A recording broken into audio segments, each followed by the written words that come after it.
सावन मासे काबर धरी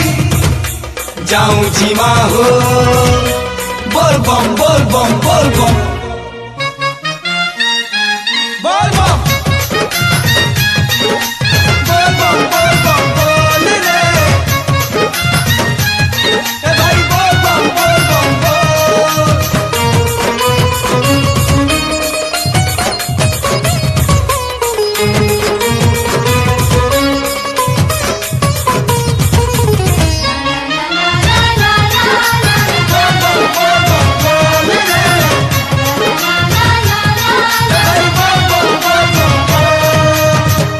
महानदी बुड़ पके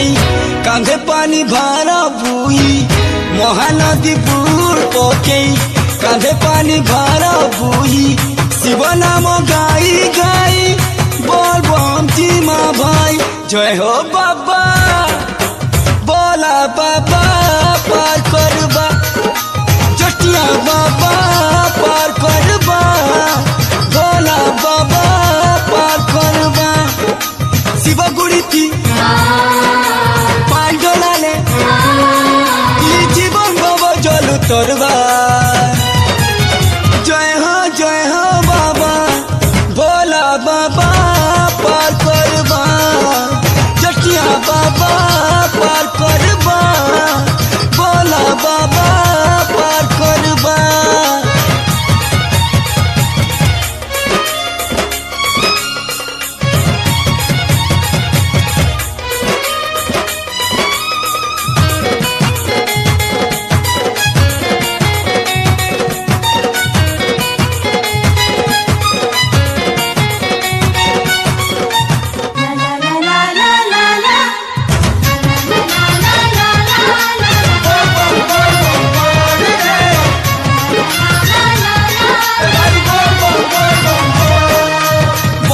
के खाने ऐसी पड़े होई सोना बना मसा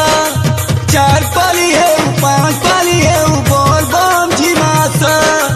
पापो तापो दुख दशा सब है बनासा मरण तुरु नहीं लागे कालो जो मोर फास अरे मोने जदि भक्ति थिबा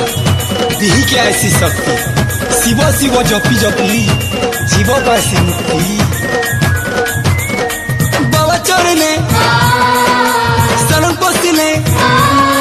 गरा गंगा गरा दिने झरबा बाबा हो भोला बाबा पार करबा जटिया बाबा पार करबा भोला बाबा पार करबा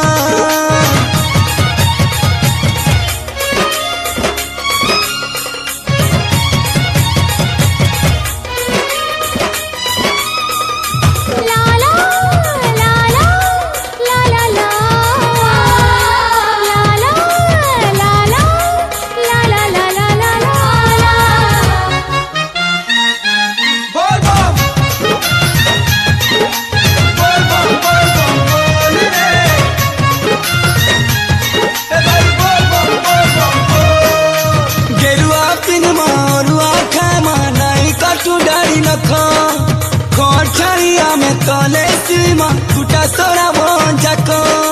कष्ट कले पुष्ट मिले दुख कले सुख मन के बुझी पंचानन सुनबे आमर डाक पाइन थाम थाम बंधा बांधी था समिया जाऊे गरी किए जानी से केते बेलेगा जीवन जीवा छाड़ी बोलाला तो के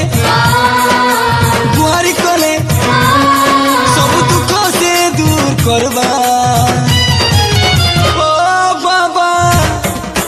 भोला बाबा पार करबा जटिया बाबा पार करबा भोला बाबा पार करबा